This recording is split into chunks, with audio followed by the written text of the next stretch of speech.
KIIFB CEO രാജിവെച്ചു. Shri KM Abraham. Pinarayi വിജയൻ്റെ സർക്കാരിൻ്റെ പരാജയം, അതുപോലെ പിണറായി വിജയൻ മുഖ്യമന്ത്രി സ്ഥാനം രാജിവെച്ചതിന് ശേഷം ആദ്യമായിട്ട് രാജിവെച്ചു എന്ന് കേൾക്കുന്ന ഒരു പേരാണ് ശ്രീ KM എബ്രഹാം. എന്തിനാണ് ശ്രീ KM എബ്രഹാം രാജിവെക്കുന്നത്? അപ്പോൾ അത് ഒരു പിണറായി വിജയൻ രാജിവെക്കുന്നത് പോലെ തന്നെ അത് ഉടനെ തന്നെ രാജിവെക്കേണ്ട ഒരാളാണ് Shri KM Abraham.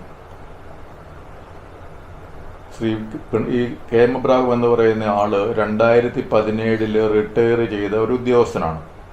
2017 December 31 retire ചെയ്തു. പിറ്റേ ദിവസം അദ്ദേഹം ഈ കിഫ്ബിയുടെ CEO ആയിട്ട് പുനർനിയമനം നേടിയ ഒരാളാണ്.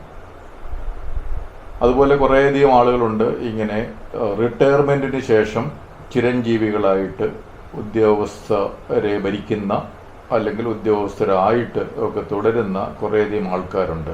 ഷെയ്ഖ് പരീദ് എന്ന് പറയുന്ന ഒരാൾ എറണാകുളം കളക്ടറായിരുന്നു. അതിനുശേഷം അദ്ദേഹം റിട്ടയർമെൻറ്റിന് ശേഷം ഇങ്ങനെ സർക്കാരിനെയും ജനങ്ങളെയും ഒക്കെ സേവിച്ചുകൊണ്ടിരിക്കുകയാണ്.